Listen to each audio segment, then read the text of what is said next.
Assalamualaikum warahmatullahi wabarakatuh. Alhamdulillahirabbil alamin wassalatu wassalamu ala asyrofil anbiya'i wal mursalin nahmaduhu wa nasta'inuhu wa nastaghfiruh wa na'udzu billahi min shururi anfusina wa min sayyiati a'malina man yahdihillahu fala mudilla lahu wa man yudlil fala hadiya lahu. Rabbi shrah li sadri wa yassir li amri wahlul 'uqdatam min lisani yafqahu qawli. Alhamdulillah, bersyukur kepada Allah Subhanahu wa taala kerana dengan izinnya dapat kita bersama pada pagi ini. Insya-Allah kita bersambung perbincangan kitab Al-Adabul Mufrad bab yang ke-183, yaitu Islahu Dzatil Bain, memperbaiki hubungan sesama manusia maksudnya. Sebenarnya tajuk ini dia bukan menyentuh pada orang Islam saja, tapi dia menyentuh semua, termasuk juga non-Muslim. Di bawah bab ini Imam Bukhari rahimahullah telah mengemukakan dua riwayat. Jadi riwayat pertama yaitu hadis yang bernomor 391 kita bincang dalam minggu lepas. Jadi pada pagi ini saya terus pergi kepada hadis yang kedua, hadis 392. Ali bin Abbas, fattaqullaha wa aslihu dzata bainikum. Qala hadha tahrijun min Allah 'ala al-mu'minin an yattaqullaha wa an yuslihu dzata bainihim. Diriwayatkan daripada Ibnu Abbas tentang ayat dari surah Al-Anfal yang bermaksud fattaqullaha, maka bertakwalah kamu kepada Allah, wa aslihu, dan perbaikilah oleh kamu zata bainikum, hubungan sesama kamu. Hubungan sesama kamu. Maknanya kita bukan sekadar melakukan silaturahim, tidak, tapi kena ada usaha untuk sentiasa memperbaiki. Sebab dalam proses kehidupan ada terguris, terasa hati dan sebagainya. Itu tak ada nak elak. Kita sebagai manusia kita tak boleh perasaan. Kita pakai selati sama-sama saja. Selati ke isteri, ke anak, tutu, ayah sendiri, kita ada selati. Terasa apa orang lain. Jadi waktu itu perkara biasa. Sebab itulah Allah suruh aslih, kena sentiasa buat pembaharuan, kena bina, kena sentiasa semua. Kalau ada ruang-ruang yang kita perlu baiki, kita kena baiki. Sebab apa? Sebab dia ada di sana yang kita sebut sebagai iblis, syaitan. Dia sentiasa nak merosakkan silaturahim. Sentiasa ada daripada pihak iblis dan syaitan. Dia cuba tak tidur malam nak merosakkan hubungan sesama manusia. Dan kalau mereka berjaya memutuskan hubungan antara seseorang dengan seseorang yang lain, itu dianggap satu kejayaan besar. Sebab itu kena berhati-hati. Jadi maksudnya bila kita jaga hubungan, berusaha memperbaiki hubungan, maknanya kita sedang bertempur dengan syaitan pada hakikat. Hakikatnya kita sedang bertempur dengan syaitan. Baik. Jadi kata Ibnu Abbas, ayat ini adalah merupakan satu tahrijun min Allah. Tahrij ini terjemahannya sesuai di sini adalah penegasan. Sebab tahrij ini ada 4 maksud. Nah, sebutkan ini disebut bahasa Arab. Makna pertama, tahrij dari sudut pertanian, dipanggil tahrij itu. Bila kita tanam satu pokok itu tahrij. Itu dari sudut pertanian. Boleh juga kan? Saja sebelum untuk tambah maklumat. Yang kedua, tahrij juga boleh mengerti kita menyempitkan hidup seseorang. Boleh juga maksudnya. Yang ketiga, tahrij dengan arti mengharamkan. Boleh juga. Dan yang keempat, inilah sesuai dalam hal ini. Kalau tengok dalam syarah-syarah ini, maknanya sesuai boleh penegasan, kesalahan, desakan. Satu yang sesuai. Makna Allah menggesa, Allah mendesak, dan Allah menegaskan supaya setiap kita, khususnya orang beriman, kena ada usaha memperbaiki hubungan. Jangan kita tu memandang bahawa hubungan silaturahmi ini benda kecil. Tak apalah kalau dulu tak apa boleh apa. Berhabis diri kan. dia dia tak ada BPT orang. Dia bukan Pak Duli. Kita lebih jawab silakan, dia bukan Pak Harta. Ini bab hubungan kita sesama manusia atas dasar perintah daripada Allah. Dan kalau kita buat yang ini, dari riwayat Osman saya baca di Fiqh Al-Zikri. Tak silapnya semalam saya baca. Kita baca bila termasuk dalam kita memuliakan Allah. Nah, termasuk dalam memuliakan Allah, kita memuliakan manusia. Itu maknanya jaga hubungan. Bila kita jaga hubungan sesama manusia, itu satu bentuk ijlalullah, kita mengagungkan Allah. Jadi kalau kita perhatikan agama kita ni, Allah gabung jalankan di antara hubungan dengan dia dengan hubungan dengan manusia. Maknanya kita akan dapat redha Allah, dapat berkah, dapat rahmat bila kita jaga hubungan dengan manusia. Kalau ada sini-sini kita bibit-bibit perpecahan akidah Islam, itu maksudnya fa'aslihu dzata bainakum. Jangan kira nak balas baik. Aku bahasa Kelantan. Mahmud. Jangan kira nak balas baik. Setengah orang tu dia suka balas. Kalau balas dia suka dah. Tak tahu penyakit nanti apa lagi dia. Minta maaf tak segan waktu pagi dia. Ada setengah orang gitu. Kalau boleh tepi, boleh apa-apa suka. Tak rasa tak apa gitu. Penyakit juga kita minta jauh daripada Allah guna penyakit. Waktu penyakit syaitan, iblis penyakit yang itu sebenarnya. Kerja rumah dia. Sama Islam ni dia besar. Perhatian kita kena besar, jangan kecil. Maksud hadis di atas sangatlah jelas, yaitu tidak ada pilihan bagi manusia selain ketakwaan dan kita memperbaiki hubungan. Rupanya memperbaiki hubungan dengan sesama manusia, khususnya orang Islam, itu salah satu tangga untuk kita naik darjat di sisi Allah Subhanahu Wa Taala. Jadi kena beri perhatian dah. Kalau ada sikit-sikit rasa nak balas, rasa yang terserah, kita buat gitu, dia hilang gitu. Tak payah lupa. Kalau kita layan dia manja. Nak buat apa dia perlu pada hikmah, semangat dia tinggi. Itu sifat orang beriman. Sebab Allah guna bahasa ni sebenarnya. Kalau kita setakat kita duduk baca hadis, ini pertama kali kita jumpa taharish, kalimah taharish. Tahu kan? Setakat ada cek dalam digital. Ini pertama kali kita cuba taharish, kalimah taharish. Anak pun tak ingat buat apa mana. Terpaksa tengok dalam kamus. Betul, dia terima penegasan. Sebab dia daripada harajan. Baik. Kita pergi pada tajuk yang kedua, iaitu tajuk ke 184. Idza kadhibta li rajulin wa huwa laka musaddiq. Apabila, jika tu potong tak sesuai dengan bahasa Melayu kita. Apabila engkau berbohong kepada seseorang padahal dia mempercayai engkau, kamu kejap laut dengan dia percaya kepada engkau. Sebab masa laut tu pakai pil. Tu contoh saja tu. Sebab masa laut tu mu pakai sopo. Mu menampak ke orang baik, tiba-tiba kamu bohong. Imam Bukhari buat hadis. Dan dia mengukakan satu hadis. Bos kami bukan nak walaupun hadis ini dhaif, tapi ulama kata makna dia sesuai dengan kehendak Allah. Hadis ini dhaif, tetapi maksud dia sesuai dengan kehendak agama, sesuai dengan makna hadis lain. Baik, cuba kita tengok. Hadis 393. Anna Sufyan bin Musayyib al-Hadrami haddathahu annahu sami'a an-nabiy sallallahu alaihi wasallam yaqul kabura khiyanatan an tuhadditha akhaka hadithan huwa laka musaddiq wa anta lahu kadhib. Sufyan bin Musayyib al-Hadrami menceritakan kepada Abdurrahman, menceritakan kepada Jubair bin Nufail, tu ayah kepada Abdurrahman itu.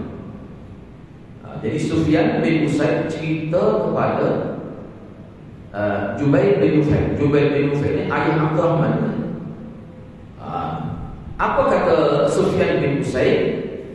Dia kata dia pernah mendengar Nabi SAW bersabda, kabura khiyanah Kalau dalam Quran ada kabura maqtan indallah, yang disebut kabura maqtan. Maqtan maknanya kemarahan yang muncul. Alangkah besarnya pengkhianatan. Kita terima itu.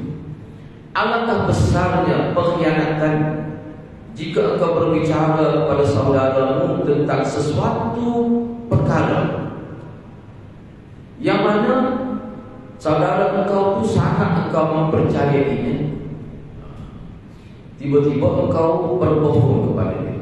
Kamu sebut sesuatu kepada dia dan kamu menyangka dia percaya. Tiba-tiba kamu sebut sebenarnya kamu berbohong. Ya gini, kalau sebut nama bahasa muda, kita berbohong kepada orang yang dia percaya kepada kita.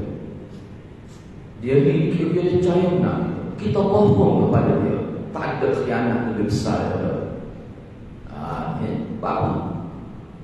Mana? Kita baca di sini. Ini dia agak bincang panjang juga sebenarnya. Cuma nak ringkaskan. Merupakan bentuk pengkhianatan yang sangat besar adalah apabila engkau menyampaikan suatu berita kepada saudaramu dan saudaramu itu sangat mempercayai, kerana engkau ini adalah seorang Muslim yang sepatutnya Muslim, dia tidak berdusta, padahal engkau berdusta dalam penyampaian maklumat. Dia begini kan? Jadi dusta ini dusta dalam menyampaikan maklumat. Kenapa dia agak besar? Pertama sekali dia menyalahi sifat seorang Muslim. Ada ulama yang disebut mereka.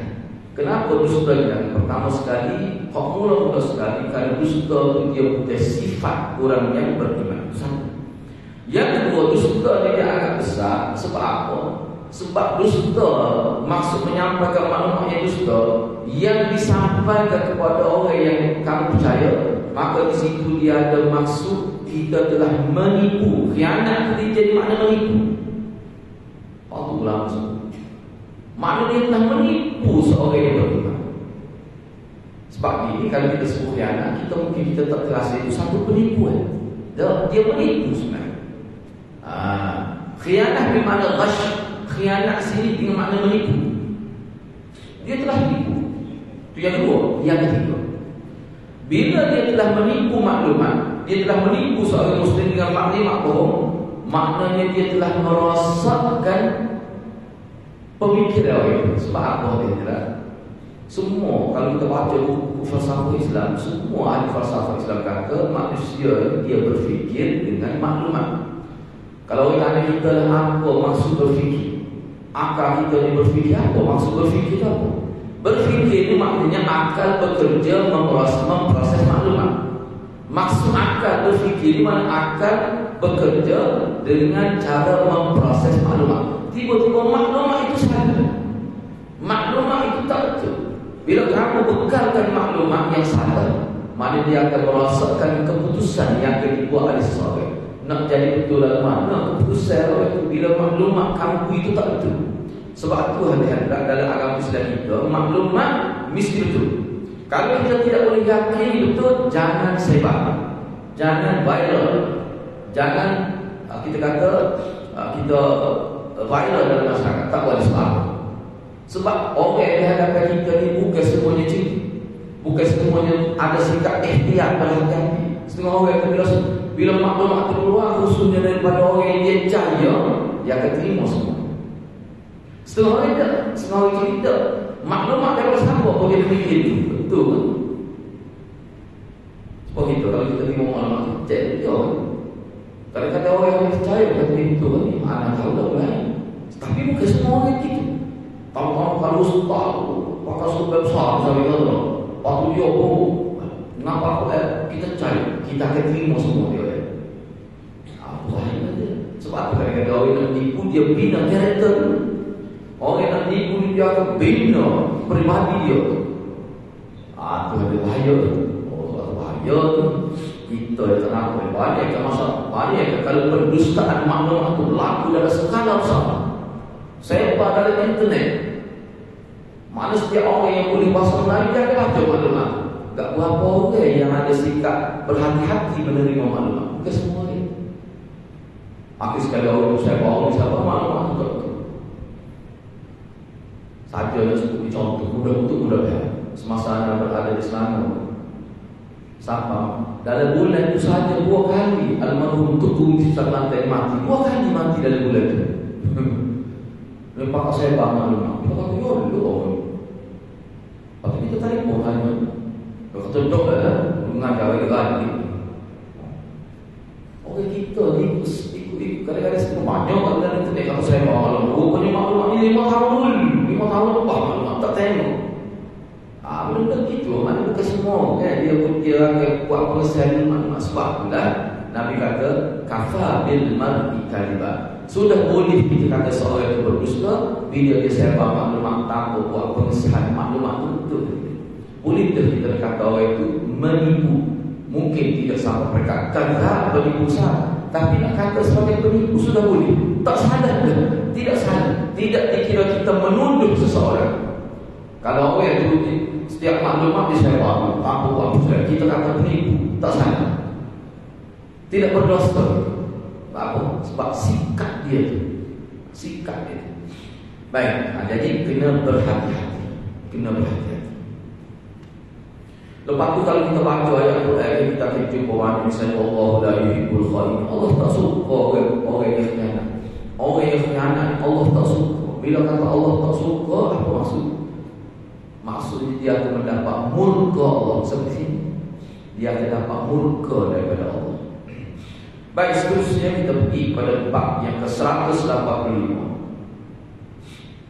Sebab itulah hadirat kadang-kadang kita kecek ni ada berlaku. Lepas kita kecek baru sudah betul tadi mesti ada dari hidup kita ni. Sebab tu kena, kalau maklumat tu besar kena betul. Kalau maklumat tu kecil-kecil tidak menjejaskan apa-apa, mungkin kita kena beristighfar. Tapi kalau maklumat tu menjejaskan orang lain, boleh menyebabkan timbul persepsi buruk kepada individu dan kelompok tertentu, kena buat pembetulan. Ni kalau mengajar, ni semua nak mengajarnya. Ada pengalaman yang tersalah. Bukan sekali dah. Bila sahabat kita keluar tu silap kena betul. Kecuali kalau maklumat tu kecil sangat, tak ada apa-apa, kita kata cuma silap sikit je, tak ada menjejaskan apa, tak apa. Tapi kena berhati-hati. Baik, bab yang ke-185, babul la ta'adu akhaka syai'an fatukhlifu. Jangan berjanji kepada saudaramu lalu engkau mengingkarinya. Maknanya kalau kita rasa kita tak boleh buat, jangan berjanji. Dan kalau kita berjanji, kita rasa boleh buat, kita janji, kena buat. Kalau tak boleh buat, kena minta maaf, ada janji, minta maaf, tak boleh buat. Banyak tu. Tak apa. Itu cara agama. Kalau dari hati kita yakin kita tak boleh buat, ataupun kita tak yakin, kita tidak yakin kita boleh buat, ataupun kita yakin tak boleh buat, tak boleh janji. Tak kira janji dalam pilihan raya, ke janji ke apa, tak kios. Bukan kata janji pilihan raya, janji apa janji pun tak boleh. Kalau kita tak yakin kita boleh buat, apa memang kita tak boleh buat pun, kita berjanji. Kerana nak menarik perhatian orang, nak suruh orang percaya kepada kita, nak suruh orang undi kita. Memang dalam hati kita, ni pembohong besar. Kalau dalam hati kita ada niat tadi, buat cuma biar sebut dulu, nak suruh menarik perhatian. Tak kira lah kata nama manifesto apa, tak kira. Kalau memang kita yakin, kita yakin dah tak boleh buat, ataupun kita ragu-ragu tak boleh buat, tiba-tiba kita berjanji juga, ini pendustaan. Kalau yakin boleh buat, tiba-tiba dan kita berjanji sebab kita yakin juga, tiba-tiba sebab kita tak boleh buat, kena minta maaf. Minta maaf, saya berjanji saya dulu atas perkiraan ini, tiba-tiba tak boleh buat, saya minta maaf. Kena sebut. Aku disebut dalam kitab-kitab dengan janji. Sebab itulah kalau tak boleh jangan janji. Hak ni dia kata anak tengok. Setengah-setengah orang tu dia buat begitu tanpa fikir dosa pahala. Ni na'udzubillah min dzalik. Ada yang kalau dalam buat pilihan raya, tak ada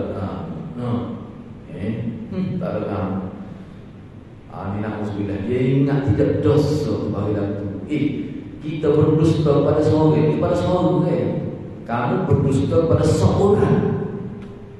Dia tak sama kalau kita berdusta pada 35 juta.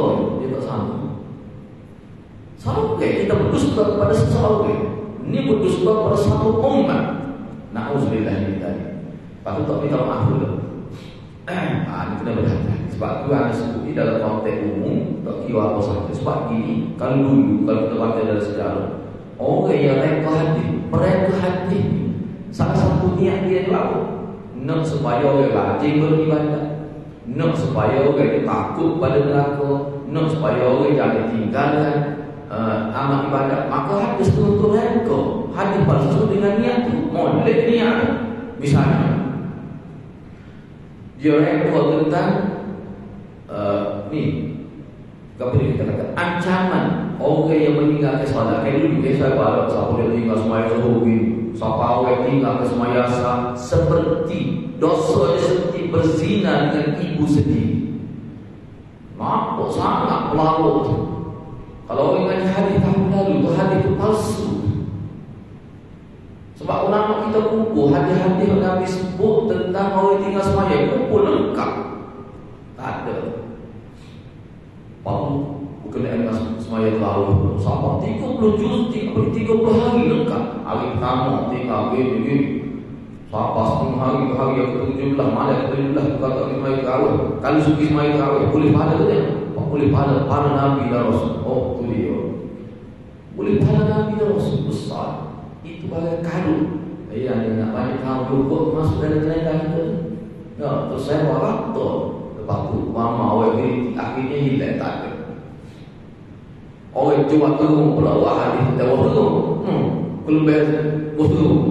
Oh, hadis kita turun. Mana sebab kita kena baca juga. Ambil 2-3 minit lepas sebelum tutup sasar kuliah kita baca solat palsu. Ya tak. Oleh itu, penganan terbanyak kita hadis palsu. Nama pun dipanggil apa?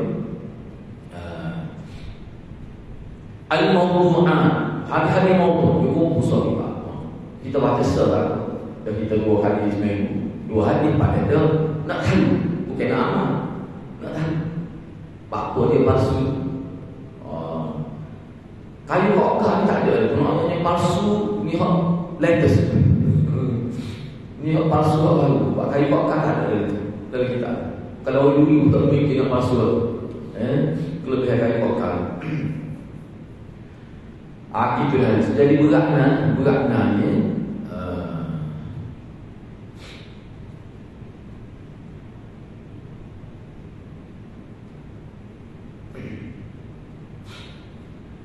baik. Jadi kalau kita tidak boleh okey, hadis 394 saya baca di sini. Ali bin Abbas qala Rasulullah sallallahu alaihi wasallam la tumali akhak wa la tumazihu wa la ta'iduhu maw'idan wa la ta'iduhu maw'idan fatukhlif.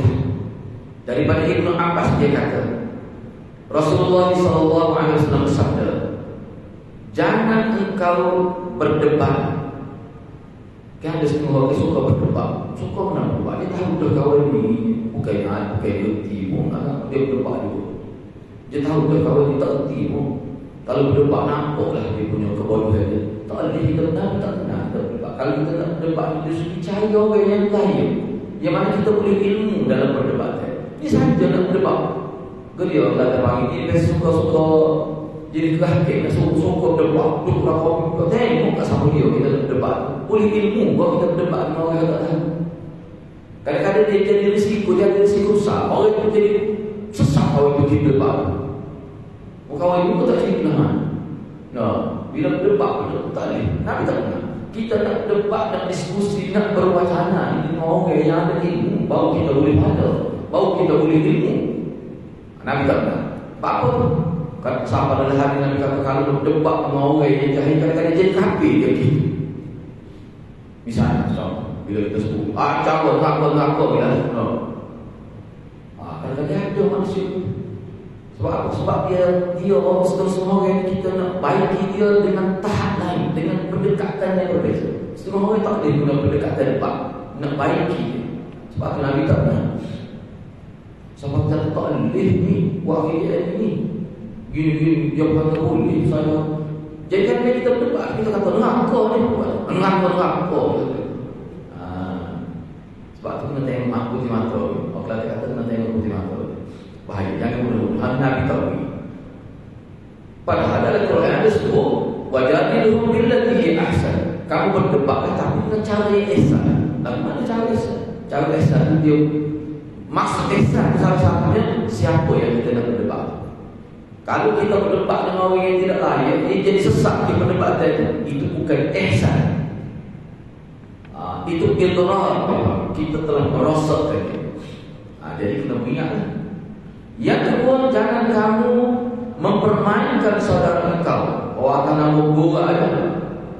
Tapi menyebabkan rosak pemikiran, menyebabkan dia jadi susah, menyebabkan dia jadi sangka buruk dengan sebab pergurauan, dengan sebab gurauan tadi. Sebab itu dalam hadis kita jumpa sebelum ini, Nabi kata kalau bergurau mesti benar. Jangan berbohong dalam gurauan tadi. Maka kalau kita nak gurau, kata-kata itu mesti benar. Boleh nak buat. Jangan pula dalam gurauan itu kita reka cerita palsu tadi. Anda dengar dalam satu kuliah YouTube, tak tahu lah sekarang ni pelik seorang bulan ni. Dia keluar begini.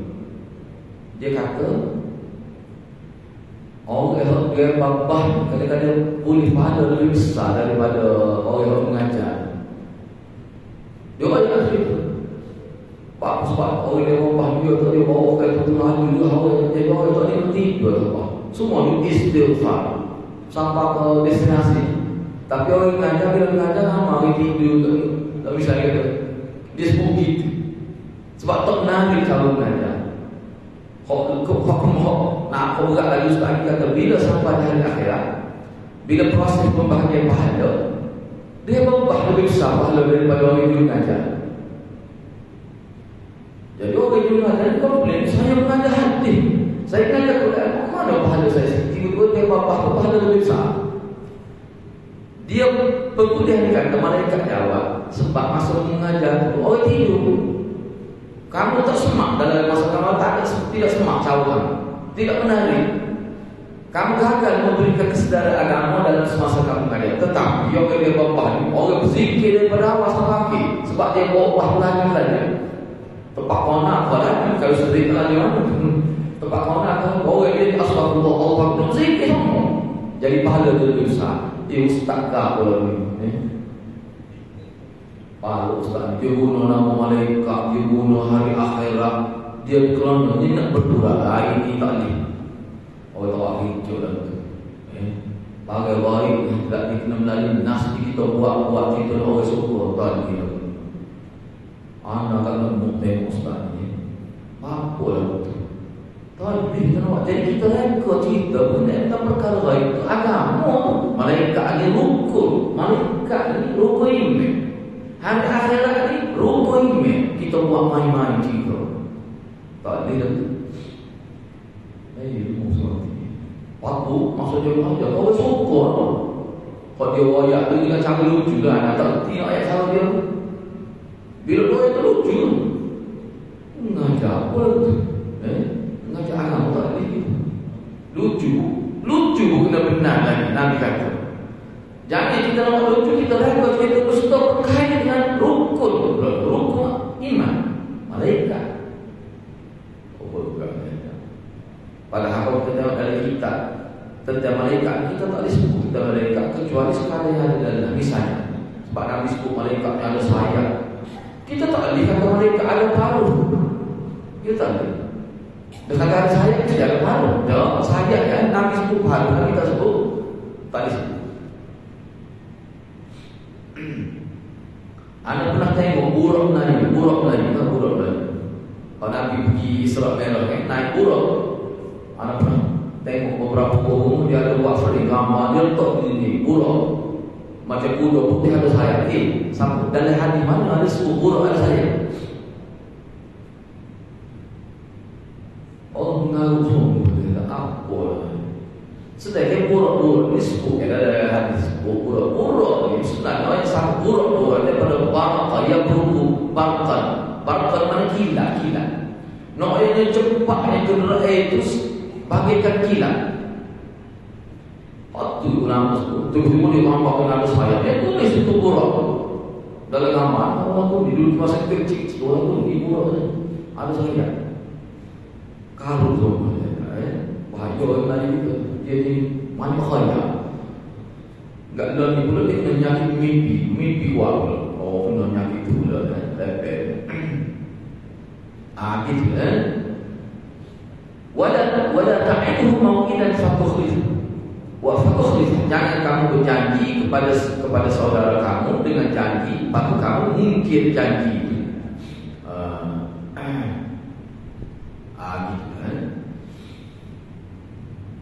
Larangan berdebat dan mengerjai ataupun kita akan bergurau serta melanggar janji, kerana hal tersebut akan menyebabkan perselisihan yang boleh menimpa setiap anggota masyarakat. Akhir sekali kesel bila seseorang itu berdebat tadi lah, anak cuma anak sebut ini janji tiba-tiba bohong, kesel. Pertama sekali kesel dia ini sini. Tak perlu pakai anda petik sini, anda buatkan nukil kata-kata Imam Ghazali. Imam Ghazali itu berkenaan dengan hak bergurau. Berjanji bohong ni adalah salah satu kesel dia. Pertama sekali dosa buat tertuduh bohong dalam janji, kemudian mungkin janji waktu berdosa waktu memang tertuduh. Tak kira janji macam mana tetap dosa.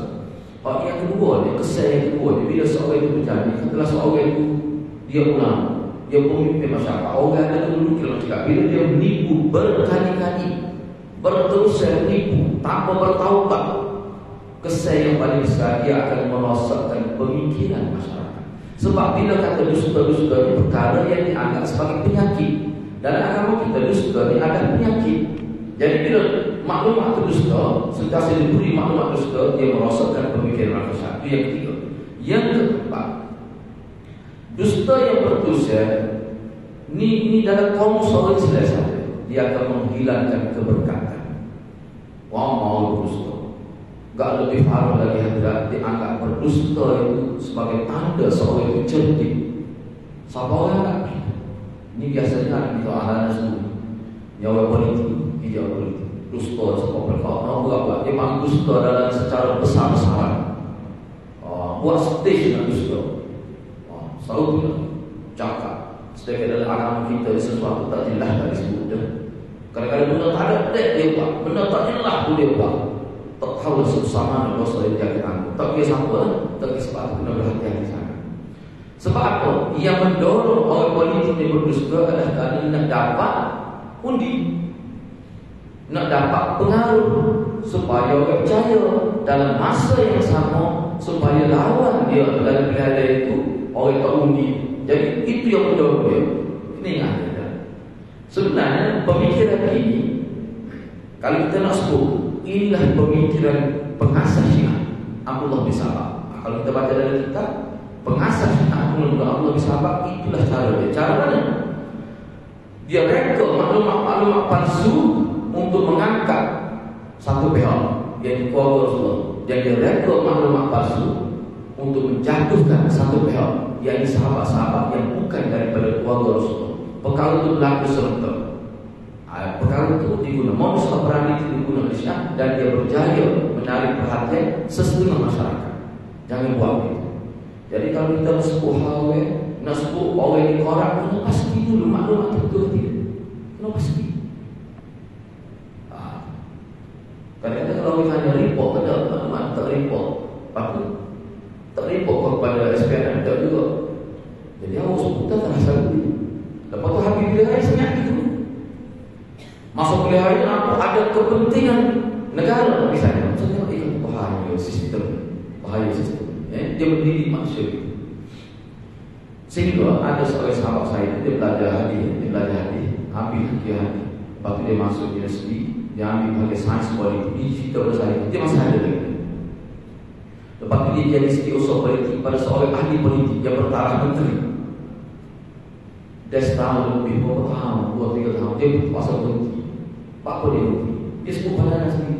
Ini yang namanya sebagai peringatan. Padahal seseorang yang menjadi pemimpin, kalau dia bercakap benar, dia jujur, dia lebih mulia daripada kita. Jadi sahabat saya kata, dia berhenti apa? Dia kata terlalu banyak penipuan. Menipu, mesyuarat nak menipu. Dia sebut satu contoh, musim pilihan raya. Sebab dia kena terlibat, sebab dia setia sovereignty. Bincang isu apa yang kita nak ketengahkan dalam masyarakat. So, 2, 3 isu tu, setengah-setengah isu tu, dia kata isu ni tak jelas, tak ada apa-apa, kita kena sebut, biar percaya. Apa menipu telah keren. Lepas tu, menarik lagi, ni kempen ada satu tahun, saya tak ingat tahu bila ada dia punya ngundi dia dalam bulan Syawal, ada kempen berlaku dalam bulan Ramadan. Ada sekali. Adalah, saya tak ingat tahu bila dia sebut saya. Ngundi bulan Syawal. Dia kempen tu dalam bulan Ramadan. Menteri ni kata, isu ni tak boleh sebut. Sebab isu ni tak benar, tak boleh sebut bulan Ramadan. Isu ni kita sebut bulan Syawal. Tu menteri. Bapa tak boleh sebut isu ni sebab isu ni tak betul. Cuma kita reka isu jangan sebut dalam bulan Ramadan. Dosa. Bulan Syawal tak apa. Orang lagu ni, berkakah lagu ni. Kalau jadi pemimpin kita, dia tak tahu jadi lagu mana. Kalau berkakah lagu ni, bagi anak tidak manusia lagu ni. Bukan telah manusia. Selalu memiliki. Aku sekali sahabat saya kata, kita sanggup dia. Dia tahu betul, dia klasifikasi. Dia apa lagi, ni isu benar. Ni isu persepsi saja, dia tak benar. Dia ngomong semua. Cuma ni tak disebut bulan Ramadan, takut dosa. Kita takut bukan menjadi pemimpin na'udzubillah. Kalau naik orang ni memang Allah hukum kita lah. Bila naik pemimpin lagi ni, mana Allah sedang menghukum kita sebagai rakyat. Jadi kita berhati. Kita makna sebut tu bukan sebut. Ni secara umum sebut. Dan ni anak penyelenggaraan ni. Orang Islam. Pemimpin ni, menteri ni, kalau dia mari kampung ni pakai kain lekat. Dia pakai bil. Jauh lah. Saya nak menipu tu. Mungkin dia pernah jadi istiusa politik dia cerita. Anak tersebut tak apa-apa ya. Kita harap dia berubah. Harap dia bertawab. Sebab itu boleh jadi kalau kita terlibat dengan politik dalam sistem itu, kita mungkin boleh jadi begitu. Na'udzubillah. Jadi kenapa? Sebab kita bincang isu ini, tak berdusta dari hati Nabi sebut. Kenapa ada sebuah politik, sebuah dari skala besar. Dari hati kita kira. Karena tak pasti kita jumpa dia. Berdusta dan sebagai contoh, kita nak pergi rumah, anak suruh beli, abang beli culat, kita beli tak beli. Kita kata kedai tutup, padahal kita tak ingat. Sedia mana tunggu anak berjanji tu, agak nak culat, mudah. Kita ni lewat tahu. Kalau begitulah berkali-kali, anak kita ni Allah akan cabut perasaan daripada anak kita. Dia rasa hebat kot dia. Dia rasa kot dia tak tegak. Cuma dia tak akan kritik pada kecil. Tapi bila dia besar, dia tak hormat. Itu Nabi sebut. Masalah dosa satu kali. Dan ini ada sebuah kitab. Dia panggil Barakatus Sa'i, keberkatan usaha kitab. Dia bincang bagaimana sahabat melayani anak-anak dia berdasar pada sunnah Rasulullah. Sunnah Rasulullah. Itu dia sebut bincang. Buku ini pernah saya bincang di Gua Musa. Kita bincang, kita petik-petik poin bincang di program di Gua Musa. Sangat menarik. Jadi kita belajar bohong ini dalam peringkat mana bukannya? Berdosa. Kalau pembohongan itu berlaku dalam skala besar, maka dosa dia lebih besar. Tengok kadarnya. Tak boleh. Jadi, sekali ini anak sebut di sini, Imam Ghazali sebut. Imam Ghazali sebut. Apa berkenaan dengan kenapa tidak dibenarkan kita bergurau yang tidak ada unsur kebenaran. Bergurau tapi bergurau jadi tidak amanah dalam bergurau. Dia bergurau banyak direkod perkara yang palsu. Apa banyak bergurau di sini anak titik. Imam Ghazali kata al-muzah yuridu ma'al wajh. Yuridu ma'al wajh. Orang yang banyak bergurau, apatah lagi bergurau yang tidak selaras dengan syariat, dia akan menjatuhkan maruah seseorang, kata Imam Ghazali. Wa yusritul mahabah, dan dia akan menghilangkan kehebatan seseorang. Dan dia akan membuahkan perasaan yang liar, hati yang tidak tenteram. dan dia akan menimbulkan kesan yang sangat buruk dalam hati-hati manusia. Mengajar dalam masjid berkurang 50 masa habis ngapuran. Orang yang sopa sopan nampak pakai dalam tekok tak begitu. Bahaya tadi. Sikit-sikit sudah sikit tak apa. Baik. Kata Imam Ghazali tadi, bergurau yang berlebihan. Sebab bergurau ni misalnya kata bergurau ni adalah kalau ada juga bergurau yang boleh pandang. Nabi bergurau ada, tapi sekadar bergurau yang menimbulkan kemesraan, menimbulkan keceriaan, waktu memang boleh pandang. Tetapi kalau bergurau itu sudah melanggar syariat, bergurau itu dia menjadi punca kepada perbalahan, punca kepada permusuhan, punca kepada kebencian. Dan bergurau yang berlebihan, dia boleh kita kata menumbuhkan perasaan dendam kesumak dalam hati. Maka sesungguhnya gurau, bila ada orang bunyi cadangan Imam Ghazali cadang, kalau ada orang bergurau dengan engkau, fa'arid anhum hatta yakhudu fi haditsin ghairi. Imam Ghazali baca ayat Quran. Bila ada orang bergurau dengan engkau, fa'arid, kamu jangan kamu dia, kamu pedulikan. Kamu jangan peduli. Maka kamu berpaling daripada mereka sehingga mereka bercakap topik yang lain. Maknanya kalau dia buat banyak senyap, pasal jauh hantar isyarat pada kita tak suka. Nabi itu Imam Ghazali kata kena baca ayat kita pada orang suka. Kaca sikit gua kena baca ayat. Fa'arid anhum hatta yakhudu fi haditsin ghairi. Baca ayat. Bahkan kamu kena tetap berada dalam posisi alladzina idza marru billahu marru kirama. Kamu kena menjadi orang yang apabila orang bercakap perkara lawa, kamu cuba dia jadi mulia. Bila dia kecek, kalau mengarut, kita pun cuba tapi biar jadi tidak lawa. Kamu kena ambil posisi itu. Semua ayat Quran yang dibacakan oleh Imam Ghazali rahimahullah. Jadi kau ini kalau kita boleh buat sangat besar. Baik, tajuk terakhir pada pagi ini, tajuk 186, bab ta'ni fil nasab, bab mencela keturunan. Hadis Imam Bukhari membuka satu hadis, bab larangan mencela keturunan. Baik. An Abi Hurairah an Nabi sallallahu alaihi wasallam qala, syu'batan la tatrukuhuma ummati an-niyahatu wa ta'nu fil ansab. Daripada Abu Hurairah daripada Nabi SAW, beliau bersabda, dua perkara yang tidak boleh ditinggalkan oleh umatku. Tak apa kita baca dulu. Iaitu meratap saat kematian dan mencela nasab keturunan orang lain. Dua perkara. Pertama sekali niyahan tak boleh. Niyahan mana meratap visi mati.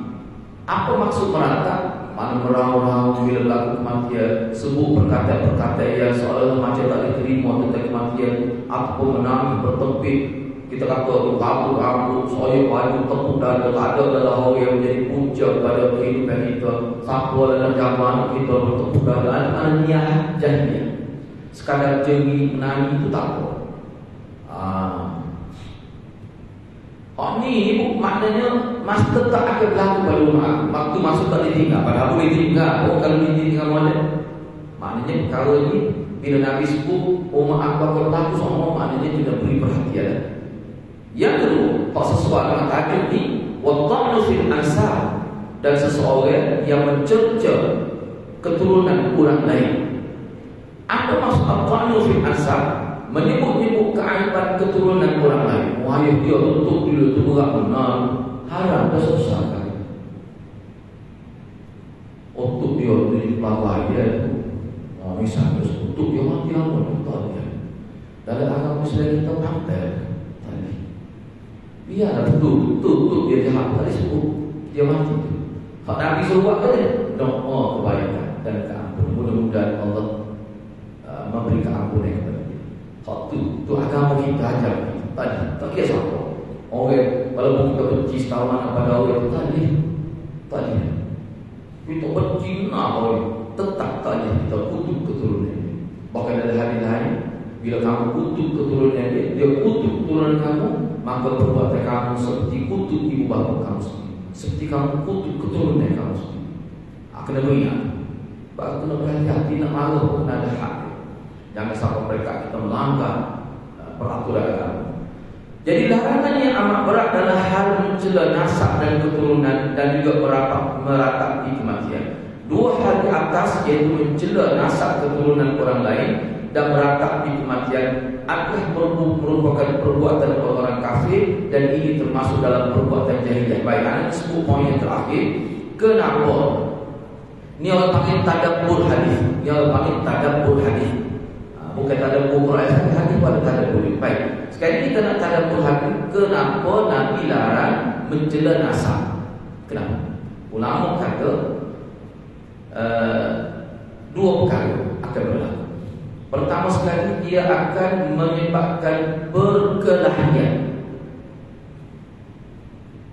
So, yang kedua, dia mencela nasab keturunan ini akan menimbulkan dendam kesumak yang berpanjangan.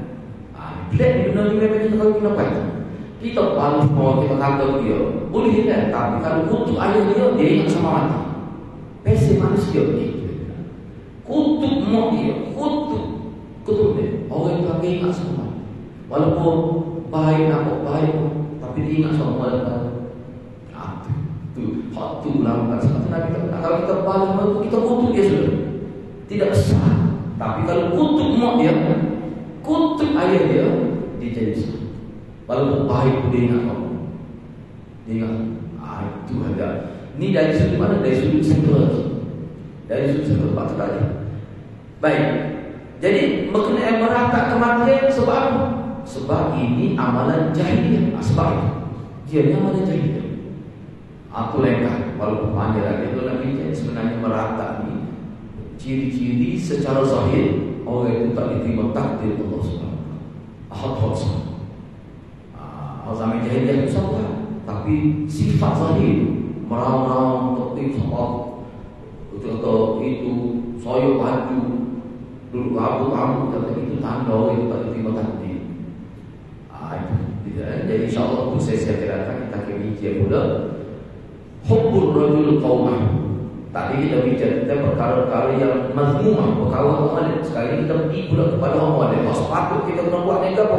Hubbur rajul qaumah. Kita kena cinta pada buah kita, cinta pada bangsa kita, cinta pada kaum kita, cinta pada Islam. Itu kita sepatutnya. Ini kita bincang dalam sesi akan datang insyaAllah. Mudah-mudahan Allah berkati kita semua. Aku lupa oleh hadra wa astaghfirullahaladzim li wa lakum. Wassalamualaikum warahmatullahi wabarakatuh.